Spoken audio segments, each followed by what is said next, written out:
नमस्कार, आप देख रहे हैं आज तक। आपके साथ मैं हूं अंजना ओम कश्यप। एक बार फिर वक्त है पीएससी यानी पॉलिटिकल स्टॉक एक्सचेंज का।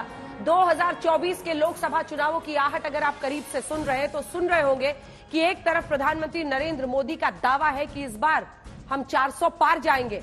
ये भारतीय जनता पार्टी का दावा है कि पिछली बार से ज्यादा अच्छी जीत के साथ इस बार हम सत्ता पर काबिज होंगे। वहीं दूसरी तरफ तमाम विपक्षी दल इंडिया गठबंधन के जरिए अब सीट शेयरिंग फॉर्मूला पर आगे बढ़ रहे हैं। उनका यह दावा है कि 31 दिसंबर के पहले हम करेंगे। तो इससे पहले कि आंकड़े आपको दिखाने शुरू करें, आइए एक रिपोर्ट अपनी दिखाते हैं, क्योंकि इंडिया गठबंधन की यह पूरी कोशिश है कि सीट शेयरिंग का फॉर्मूला निकल जाए।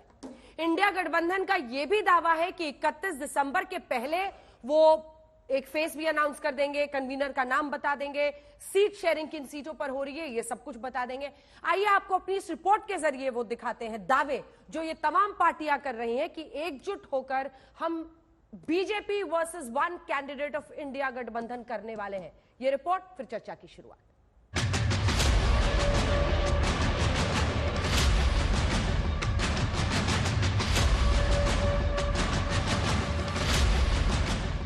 – 2024 के महाघमासान में अब ज्यादा महीनों का फासला नहीं बचा है। चुनावी मुकाबले की रणभेरी की गूंज अभी से सुनाई देने लगी।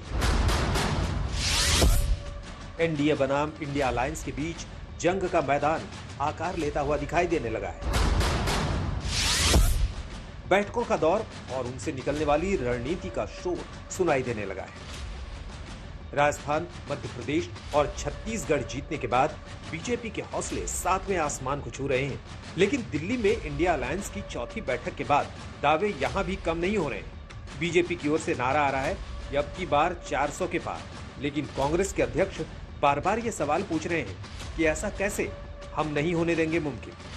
2024 में फिर एक बार भाजपा की प्रचंड विजय तय। मोदी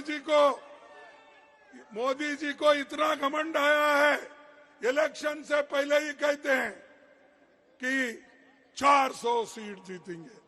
तो क्या मतलब भाई, 400 सीट जीतने का क्या है तुम्हारे पास? इतने पॉपुलर तो नहीं है। 2024 चुनाव के लिए बीजेपी ने अभी से अपनी तैयारी शुरू कर दी है। दिल्ली में बीजेपी पदाधिकारियों की 2 दिन की बैठक के पहले दिन पीएम मोदी ने जीत का मंत्र दिया। वोटरों की 50% से ज्यादा वोट हासिल करने का लक्ष्य रखा गया।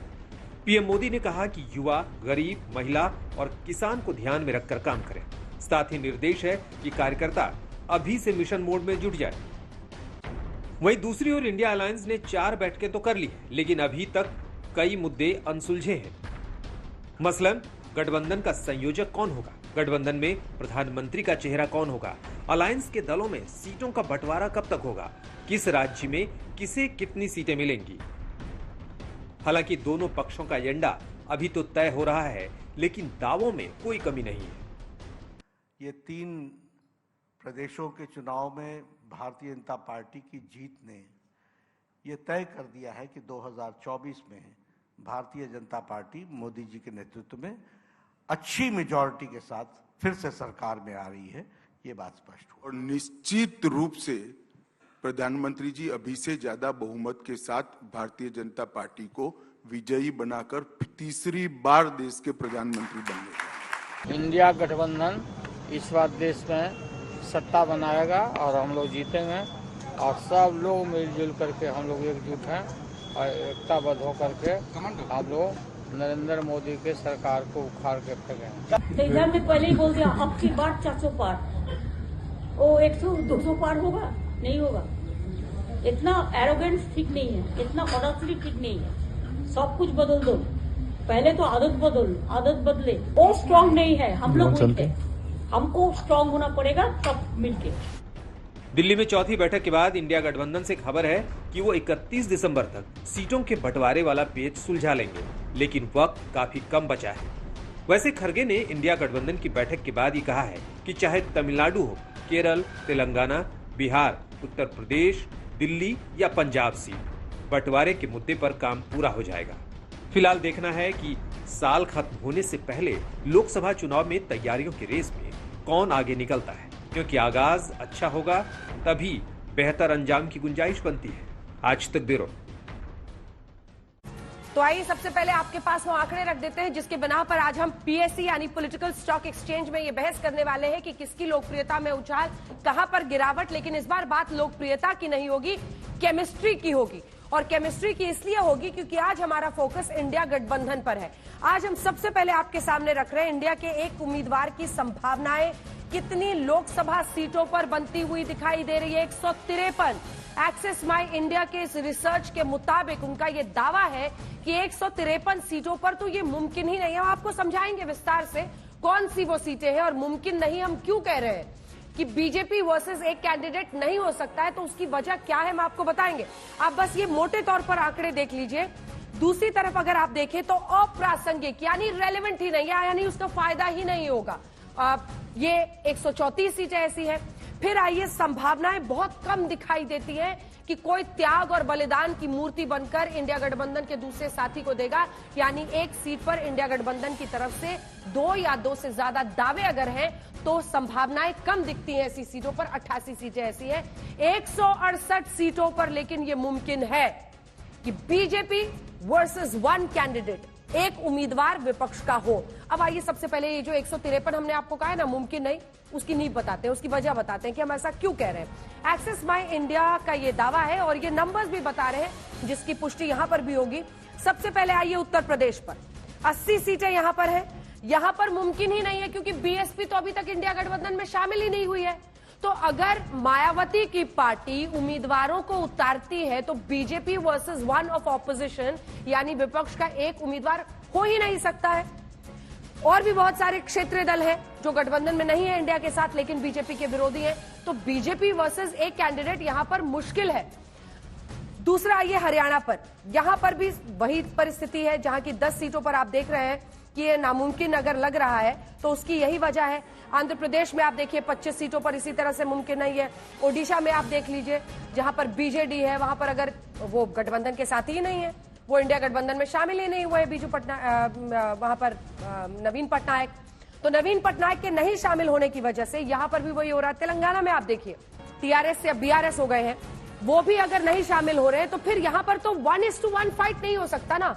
आप समझ रहे हैं, इंडिया गठबंधन की ये कोशिश है कि एक तरफ बीजेपी का उम्मीदवार और विपक्ष की तरफ से सिर्फ एक उम्मीदवार, ये हो ही नहीं सकता है क्योंकि यहां पर केसीआर अपने उम्मीदवारों को खड़ा करेंगे ही करेंगे। तो कुल 153 सीटें इस बिना पर कहा जा रहा है कि यहां पर ओवैसी भी लड़ेंगे, वो भी चुनाव लड़ते हैं, उनके भी 2 सांसद हैं देश की संसद में। तो ऐसे में आप देखिए 153 सीटें कुल ऐसी हैं जहां पर ये फॉर्मूला बीजेपी वर्सेस एक उम्मीदवार का लग ही नहीं सकता। अब जल्दी से आपको बताते हैं अप्रासंगिक हम जो कह रहे हैं वो कितनी सीटें हैं। अप्रासंगिक वाली मध्य प्रदेश की 29 सीटें, क्योंकि यहां पर तो पहले से बीजेपी वर्सेस कांग्रेस है। राजस्थान 25 सीटें बीजेपी वर्सेस कांग्रेस है, तो यहां पर तो आप देख रहे हैं। और हालांकि अनुराग भदौरिया जी हैं, अखिलेश इनको वहां पर सुनना पड़ा था कमलनाथ जी से, उन सब पर चर्चा करेंगे विस्तार से। लेकिन एक बार नंबर्स को मोटे तौर पर आपके सामने रख रहे हैं। छत्तीसगढ़ की 11 सीटें, कांग्रेस के साथ ही बीजेपी की हमेशा लड़ाई रही है वहां पर, तो यहां पर एक हम साथी रख रहे हैं इंडिया गठबंधन का बीजेपी के खिलाफ, ये मायने ही नहीं रखता है, अप्रासंगिक है। ऐसे ही उत्तराखंड, हिमाचल प्रदेश, गोवा, कर्नाटक, असम की 14 सीटें, इसी के साथ पूर्वोत्तर राज्य में आप देखिए 11 सीटें ऐसी हैं। केंद्र शासित राज्यों में अगर आप प्रदेश में देखें तो 5, 134 कुल ऐसी सीटें हैं जहां पर पहले से बीजेपी वर्सेस कोई एक पार्टी है। तो ऐसे में इंडिया गठबंधन की तरफ से कुछ नया धमाल वहां पर होगा ऐसा मुमकिन नहीं दिखता है। तो ये 153 और 134 तो हट गई लिस्ट से। अब आइए जहां पर संभावनाएं कम है, पश्चिम बंगाल। ये इसलिए कहा जा रहा है क्योंकि बहुत कम संभावना है कि ममता बनर्जी यहां पर लेफ्ट को, जो कि वैसे ही अपनी जमीन वहां खो चुकी है, कांग्रेस जो कि वहां बहुत कमजोर है, उसको वो देंगी। तो वहां पर भी मोटे तौर पर फाइट टीएमसी वर्सेस बीजेपी होता हुआ दिखाई दे रहा है। पंजाब पर आइए, आम आदमी पार्टी वहां ताकतवर है इस वक्त, तो ऐसे में उन 13 सीटों पर बीजेपी वर्सेस आप फाइट की ही उम्मीद है। वैसे ही दिल्ली की 7 सीटें, आम आदमी पार्टी कितनी इनमें से कांग्रेस के साथ शेयर करना चाहेगी, ये बहुत मुश्किल है। इसीलिए हम कह रहे हैं कि यहां पर संभावनाएं बहुत कम है कि उस गठबंधन का फायदा हो। गुजरात में आइए, यहां पर 26 है, कांग्रेस वर्सेस बीजेपी की फाइट है, तो कुल 88 सीटें ऐसी हो जाती हैं जहां पर संभावनाएं कम है कि कांग्रेस वहां पर आम आदमी पार्टी को गुजरात में कितनी सीटें देगी। बहुत कम संभावना है कि ज्यादा सीटें दे। अब आ जाते हैं जहां जहां पर एक उम्मीदवार की संभावना है। बिहार सबसे आगे, नीतीश कुमार ने ही इंडिया गठबंधन का पूरा जो शुरू में खाका था वही राज्य दर राज्य घूम रहे थे, लोगों को इकट्ठा कर रहे थे, विपक्ष को एकजुट करने की कोशिश कर रहे थे। झारखंड की 14 सीटों पर, तमिलनाडु में ये मुमकिन है, महाराष्ट्र में 48 सीटों पर कि पूरा जो वहां पर एमवीए है, महाराष्ट्र विकास अघाड़ी, वो एक साथ होकर लड़ सकता है। केरल में देखिए विपक्षी गठबंधन हो सकता है कि वो मिलकर दोनों ही जो पक्ष है लेफ्ट और कांग्रेस वो एक साथ हो जाए। जम्मू कश्मीर में 6 सीटों पर, कुल 168 सीटों पर यह संभावना दिखाई देती है। प्रेम शुक्ला जी, राष्ट्रीय प्रवक्ता भारतीय जनता पार्टी के हमारे साथ चर्चा में शामिल हो रहे हैं। हमारे साथ रोहन गुप्ता जी, कांग्रेस पार्टी का पक्ष रखने के लिए प्रवक्ता अहमदाबाद से जुड़ रहे हैं आज इस चर्चा में। हमारे साथ अनुराग भदौरिया जी, प्रवक्ता समाजवादी पार्टी के यहां पर जुड़ गए हैं। माधव आनंद जी हमारे साथ नेशनल सेक्रेटरी जनरल आरएलजेडी के हमारे साथ जुड़ गए हैं।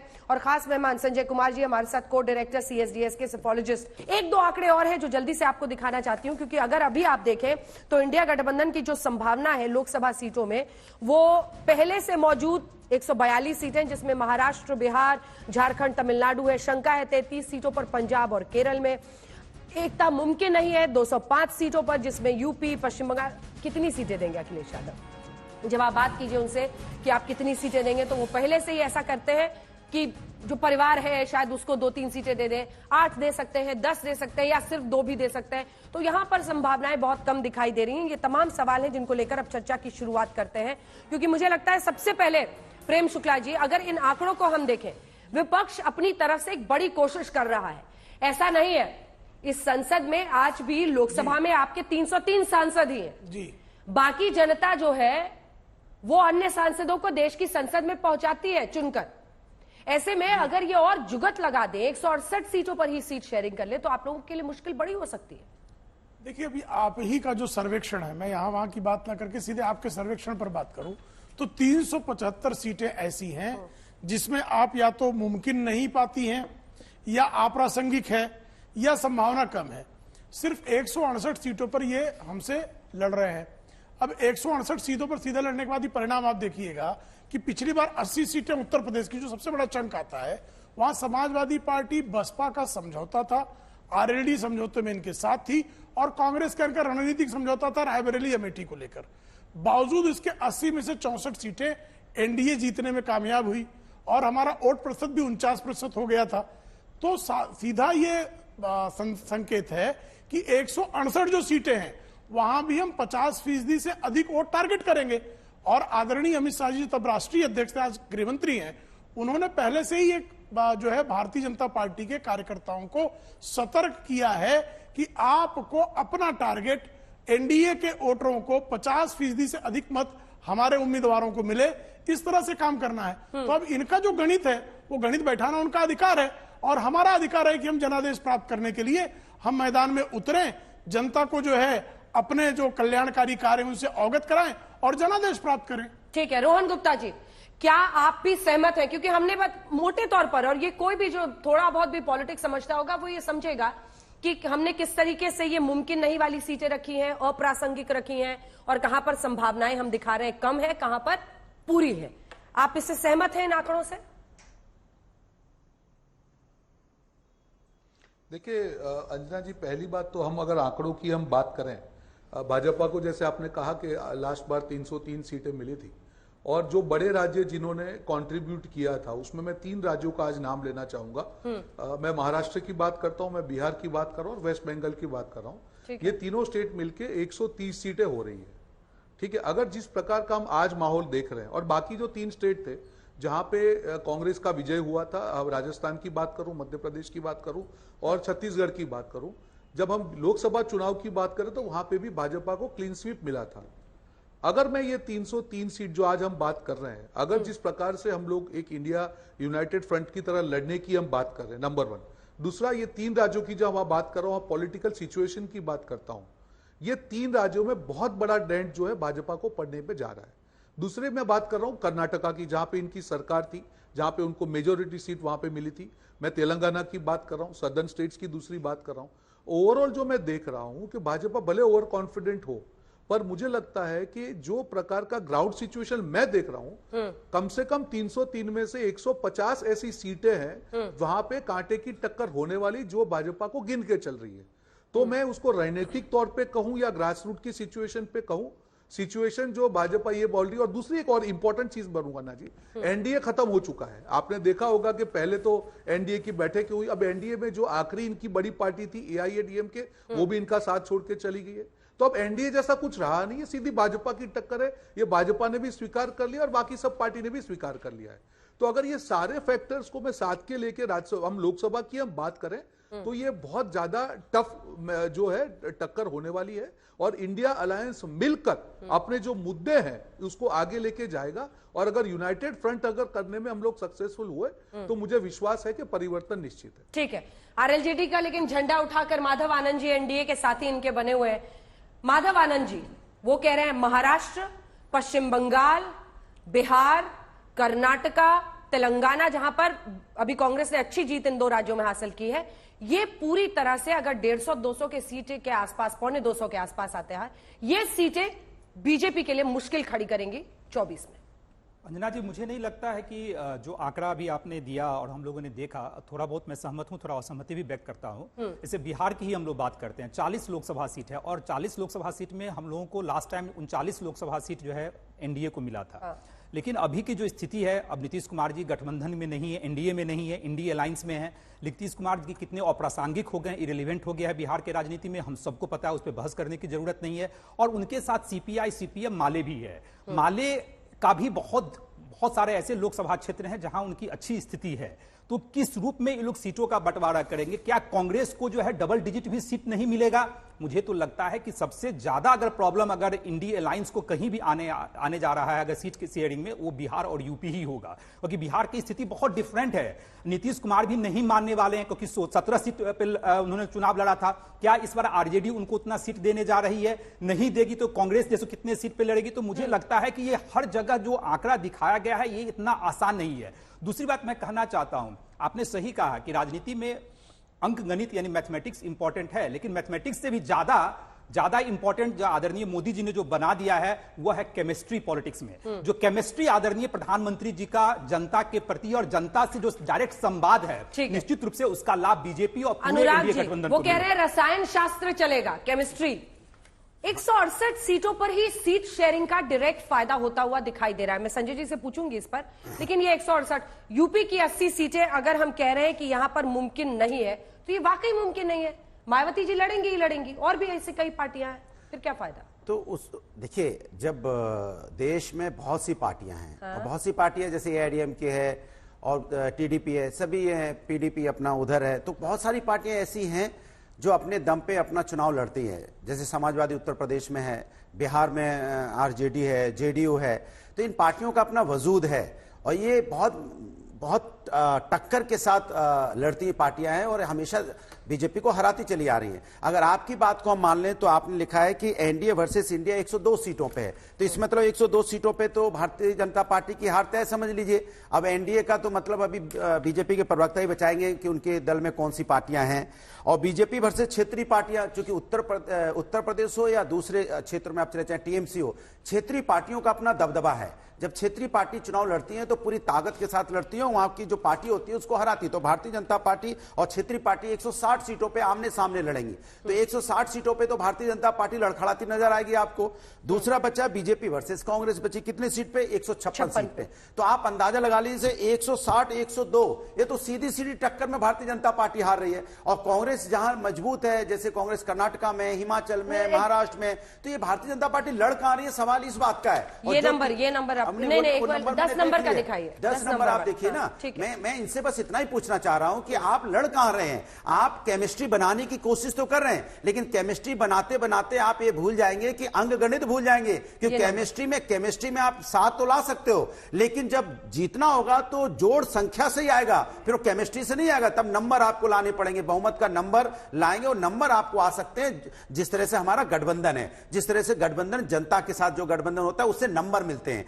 केमिस्ट्री से सिर्फ आपको किताबी ज्ञान तो मिल सकता है, आप अंदाजा तो लगा सकते हैं कि हमने केमिस्ट्री बना ली है, लेकिन उससे आप सत्ता के करीब नहीं जा सकते, नंबर नहीं ला सकते। क्या कह रहे हैं अनुराग जी? संजय जी, आपको ठीक लग रहा है? ये वाला जो नंबर है ये इंटरेस्टिंग है। बीजेपी वर्सेस कांग्रेस 156 सीटों पर, बीजेपी वर्सेस क्षेत्रीय पार्टियां जो है वो 160 सीटों पर होता हुआ दिखाई दे रहा है। वहीं एनडीए वर्सेस इंडिया गठबंधन जो है 102 सीटों पर। अंजना जी, मुझे इस नंबर्स पे आपका नहीं, मुझे लगता है कि जो पहला आंकड़ा आपने दिखाया था, हमें थोड़ा आंकड़ों को थोड़े दूसरे नजरिए से देखने की जरूरत है। ठीक है। जो सीटें अप्रासंगिक कह रहे 134 सीटें, वो अप्रासंगिक का मतलब यह है कि इंडिया गठबंधन अगर साझा एक उम्मीदवार खड़ी भी कर दे तो यह अप्रासंगिक इसी के लिए है क्योंकि यहां पहले से ही 1-to-1 फाइट होता रहा है। इसका यह मतलब नहीं कि यहां 1-to-1 फाइट नहीं हो रहा है। आप जहां संभावनाएं हैं 168 और अप्रासंगिक दोनों को जोड़ दें तो करीब 300 सीटें हो जाती हैं। कहने का यह मतलब है अगर इंडिया गठबंधन एकजुट हो जाए, एक उम्मीदवार खड़ी कर दे बीजेपी के खिलाफ, तो ऐसी कम से कम 300 सीटें हो सकती हैं। जो अप्रासंगिक है उसको उसमें आपको जोड़ना होगा। यह जरूर है कि अप्रासंगिक शब्द इसीलिए इस्तेमाल किया जा रहा है क्योंकि इन 134 सीटों पर बीजेपी का मुकाबला जब कांग्रेस से होता है तो बीजेपी की बड़ी जीत होती है और कांग्रेस लगातार उन सीटों पर हार रही है। लेकिन 300 ऐसी सीटें हैं जहां यह संभावना जताई जा सकती है कि बीजेपी के खिलाफ इंडिया गठबंधन एक उम्मीदवार खड़ा कर सके और इन 303 सीटों पर अगर इंडिया गठबंधन ने कड़ा मुकाबला किया तो शायद बीजेपी को कुछ झटका लग सकता है। इसकी संभावना अभी भी बनी हुई है। हाँ, लेकिन आप देखिए जहां जहां उन्हें जरूरत है, कर्नाटक की बात रोहन जी कर रहे थे और बहुत रेलेवेंट है कर्नाटक। ऐसे में देवेगौड़ा के साथ गठबंधन बीजेपी ने अभी से कर लिया तो वो जरूरत के हिसाब से थोड़ी फ्लेक्सिबिलिटी भी दिखा रहे हैं। संजय जी, उसका कुछ फायदा हो सकता है क्षेत्रीय दलों के साथ ऐसे मिलने का? बिल्कुल फायदा जरूर हो सकता है, लेकिन देखिए हमें कई चीजों का ध्यान रखना पड़ेगा। यह भी ध्यान रखना होगा, अगर कर्नाटक की अगर हम बात कर रहे हैं, ये ठीक है कर्नाटक में अब कांग्रेस एक तरफ है, बीजेपी ने अपना गठबंधन बनाया, लेकिन बीजेपी की स्ट्रेंथ क्या है? 225 सीटें ऐसी हैं जो 2019 के लोकसभा चुनाव में उन्होंने 50% से भी ज्यादा वोट पाया था। तो ऐसे 225 सीटों पर आप चाहे तमाम पार्टियां इकट्ठा हो जाएं बीजेपी के खिलाफ, और अगर वोट स्विंग नहीं होता है बीजेपी के खिलाफ तो बीजेपी वो 225 सीटें जीतेंगी। तो अगर हम बिहार की बात कर रहे हो, उन राज्यों की बात कर रहे हैं जहां कह रहे हैं संभव है, तो अगर हम बिहार की बात करें संभव है, लेकिन इस संभावना में हमें यह देखना होगा कि कितनी ऐसी सीटें हैं। अगर बीजेपी ने जो 17 सीटें जीती थी, 10 सीटें ऐसी हैं जहां 50% से ज्यादा वोट था, तो उन सीटों पर बीजेपी को हरा पाना मुश्किल है। तो आपको यह भी मानना होगा ना कि जरूरी नहीं है कि 50% वोट आपको पहले मिला था 2019 में तो आप 50% पे हैं। ऐसे तो मैं कह सकता हूं कि हमें पहले जो वोट मिला था, मुझे 36% वोट मिला है, उसके हिसाब से तो उत्तर प्रदेश हम 35 सीटों पर खड़े हैं आज की तारीख में। हमें तो सिर्फ 1-2% और अगर रोहन जी के सामने दावा रखने लगे। क्यों रोहन जी के सामने दावा रखने लगे? रोहन जी तो हमारे साथ कितनी सीटें देंगे? देखिए ये तय है, ये तय मान के चलिए, रोहन जी भी जानते हैं, हम भी जानते हैं कि समाजवादी पार्टी उत्तर प्रदेश में मजबूत है और वो मेरे साथ हैं। जब कांग्रेस हमारे साथ है तो आप तय मान के चलिए कि उन पे जिस सीटों पे वो जीत सकते हैं वो भी जानते हैं किन सीटों पे उनकी दावेदारी है, वो भी अच्छी तरह समझते हैं। तो जब गठबंधन होता है तो सब समझ बूझ के होगा कि जिस पे सीट पे हम जीत पाए। तो अभी ये मान के चलिए कि जैसे मैंने आपको बताया, इनकी बात को मैंने आगे बढ़ाया कि 36% वोट पे हम खड़े हैं। अब इसके मतलब ये नहीं कह सकते 2019 में तो हमें उतने वोट नहीं मिले थे, लेकिन 2022 में हमें 36% वोट मिले। तो इसलिए लगातार वोट परसेंटेज इंडिया गठबंधन का और क्षेत्रीय दलों का बढ़ता जा रहा है, भारतीय जनता पार्टी का घटता जा रहा है, और आपको देखने को मिलेगा। फल को फल से कंपेयर करें, फल को सब्जी से कंपेयर ना करें। सब्जी कहां गई? आपने 2019 और 22 का जिक्र किया। 22 एक विधानसभा चुनाव है। अरे वोट तो जनता ही देगी कि कोई अलग देगा। 19 एक लोकसभा का चुनाव है। आप सेफोलॉजी की नजर से देख ही नहीं रहे, आप समझ नहीं रहे। नहीं, देखिए वो सब जो कहानी बातें, किसने क्या नेता ने कहा, नेता ने नहीं कहा, वो अलग चीज है। ये पीएससी अलग शो है। इसीलिए रोहन जी आपके पास आ रही हूं। अनुराग जी एक सेकंड, क्योंकि आप भी जानते हैं चाहे वो 14 का चुनाव हो, 19 का चुनाव हो, पिछली बार ही रोहन जी वसुंधरा तेरी खैर नहीं, मोदी तुझसे बैर नहीं, वसुंधरा को हरा दिया, मोदी को पूरी तरह से जिता दिया राजस्थान में। और ये 14 में हुआ, 19 में हुआ, और सिद्धारमैया, मैं तो कर्नाटक की बात कर रही हूं, जबरदस्त वहां पर विरोध था बासवराज बोम्बई का, लेकिन वो सिद्धारमैया को सीएम बनाना चाहते थे। लेकिन उनका यह भी कहना था कि जब बात लोकसभा की आएगी तो हम मोदी के लिए वोट करेंगे। ये हम लोगों ने ग्राउंड में देखा है। तो ये भी एक ट्रेंड है जिसके लिए आपको तैयार रहना होगा मुकाबले के लिए। एक पॉइंट और ऐड कर दीजिए कि 2018 में 3 राज्यों में जहां भारतीय जनता पार्टी आज जीती है, वहां पे नहीं सुन लीजिए, वहां पे कांग्रेस जीती थी विधानसभा में, लोकसभा में बीजेपी जीती थी। यही तो हम लोग कह रहे हैं, तो वही तो यही संजय जी कह रहे हैं, वही तो आप तो उसी पे आ जाएंगे। विधानसभा और लोकसभा में वोटर्स अलग वोट करते हैं, यही बेसिक बात हम लोग कह रहे हैं। रोहन जी, इसके लिए क्या स्ट्रैटेजी है? नहीं, बिल्कुल अंजना जी, मेरा ये बहुत अच्छा सवाल है आपका। देखिए, अगर हम वो सोचते हैं कि विधानसभा और लोकसभा में लोग अलग वोट करते हैं, पर तो प्रचार तो मोदी जी ही करते हैं, स्टार फेस तो मोदी जी हैं, कोई लोकल लीडर के नाम पे तो लड़ते नहीं है। विधानसभा चुनाव जीतने के बाद भी मोदी जी को श्रेय दिया जाता है। अगर हार जाते हैं तो स्थानिक नेताओं को भी ठीकरा फोड़ दिया जाता है, तब नड्डा जी की तस्वीरें दिखती हैं। तो मुझे लगता है अंजना जी, अगर आप आखिरी चुनाव देखें 2019 की, जब पुलवामा के बाद का जो पूरा एक एटमॉस्फेयर पूरा खड़ा हुआ, राइट, हम वो उसके अंदर डिटेल में नहीं जाएंगे, पर मुझे लगता है कि इस बार का जो माहौल बनेगा, जो हम जिस प्रकार का माहौल मैं देख रहा हूं कि बहुत कड़ी टक्कर होने वाली, और इंडिया फ्रंट जिस प्रकार से एक होकर लड़ रहा है, सबका एक कॉमन ऑब्जेक्टिव है कि इस बार हमको ज्वाइंटली फ्रंटली और लोकतंत्र को बचाना है, और पूरा देश ये बात को देख रहा है। तो अगर हम ये बात करें कि नहीं, चुनाव जो है लोकसभा के अलग लड़े जा रहे हैं, भाजपा सारे चुनाव एक ही मुद्दे पे लड़ती है, और उसके लिए उनके लिए वन नेशन और वन इलेक्शन इसीलिए उनके लिए जरूरी है, पर हकीकत में ये नहीं है। आप जब लोकसभा के चुनाव देखेंगे, काफी ऐसे इश्यूज, लोकतंत्र की रक्षा की बात करें, महंगाई है, बेरोजगारी है, यही इंडिया अलायंस का काम है। और जब जनता ये चीज देखेगी कि एक फ्रंट कॉमनली साथ में आके लड़ रहा है भाजपा की तानाशाही के खिलाफ, जनता का भी समर्थन हमको मिलेगा। जब डिवाइडेड वोट यूनाइट होगा प्लस जनता का समर्थन मिलेगा तो परिवर्तन निश्चित है। ठीक है, प्रेम शुक्ला जी, अब जवाब दीजिए। 163 सांसदों को आपने बर्खास्त किया है, निलंबन किया है, तो आपने विपक्ष की आवाज दबाई है लोकसभा में, तो जनता ये भी देखेगी भारतीय जनता 146 हो गए। अब भारतीय जनता पार्टी को नहीं जिताना, क्योंकि भारतीय जनता पार्टी अगर जीतती है तो पार्लियामेंट में मेरी आवाज नहीं उठेगी, इसलिए जनता इस पर हराएगी भी। प्रेम शुक्ला जी जवाब दीजिए। वो कह रहे हैं कि आपने उन संसदीय क्षेत्रों के लोगों को म्यूट कर दिया है पार्लियामेंट में जिन्होंने नॉन बीजेपी एमपी देश की संसद में पहुंचा। म्यूट नहीं किया उन्होंने, जो है संसद में जो है चर्चा करने का मंच है, वहां हुड़दंग करने का मंच नहीं है। और जब भी हुड़दंग किसी ने किया तो उसके खिलाफ जो है संसदीय प्रक्रिया के तहत कार्रवाई हुई है, इसमें कोई नई बात नहीं है। अब जहां तक बात है, अभी एनडीए की बात कर रहे थे अनुराग भदौरिया जी, एनडीए में कौन है साहब? एनडीए में जो है हमारी अपना दल जो है लोकसभा में समाजवादी की पार्टी के बराबर है, 3 लोकसभा सांसद आपके हैं, 2 अपना दल के हैं। तो एनडीए की, और आप महाराष्ट्र चले जाइए, कांग्रेस के बराबर के जो है अजित पवार के विधायक हैं, और उतने विधायक जो है एकनाथ शिंदे की शिवसेना के पास भी हैं। तो एनडीए बड़ी छतरी है। हमारे साथ जो है राष्ट्रीय लोकतांत्रिक दल साथ है, रामविलास पासवान जी साथ है, अपना दल साथ है, राजभर जी की पार्टी साथ है, हमारा 38 पार्टियों का। और आपके यहाँ अभी जो 26 पार्टियां आई भी हैं, अभी आप ही का रिजल्ट बता रहा है कि ममता बनर्जी जिन्होंने मल्लिकार्जुन खड़गे का नाम प्रस्तावित किया, वो सीट देने के लिए तैयार नहीं होंगी, आपका सर्वे बता रहा है। इसी तरह से जो है, जो दूसरा उनके नाम को जिसने सहमति दी है, अरविंद केजरीवाल, वो भी सीट देने के लिए तैयार नहीं है, आपका सर्वे बता रहा है। अब जहां तक अभी रोहन गुप्ता जी ने कहा, कर्नाटक का उदाहरण दिया, पिछली बार आप रोहन जी याद कीजिए, कर्नाटक में आपकी सरकार थी, कर्नाटक में कांग्रेस और जनता दल सेकुलर की सरकार थी, और विधानसभा चुनाव में भारतीय जनता पार्टी 36% वोट थी। लेकिन जब लोकसभा चुनाव हुए तो 51.5% वोट हुआ, 15% का स्विंग हुआ। और 99 से इसी तरह स्विंग होता है। 99 में 18% वोट जो है आदरणीय अटल बिहारी वाजपेयी जी के नेतृत्व में भाजपा को मिला था, और जब लोकसभा चुनाव हुआ तो 45% वोट हो गया, डबल से ज्यादा हो गया। और अब तो कर्नाटक में हमारा जनता दल सेकुलर के साथ गठबंधन भी है। तो जिस कर्नाटक के भरोसे आप बैठे हैं, उस कर्नाटक में भी आपको मुंह की खानी पड़ेगी एक। और 176 सीटों में जहां कांग्रेस और भाजपा का सीधा टकराव पिछले चुनाव में हुआ, वहां आप सिर्फ 20 सीटें जीते हैं। 156 सीटें जो है वो भारतीय जनता पार्टी जीती है।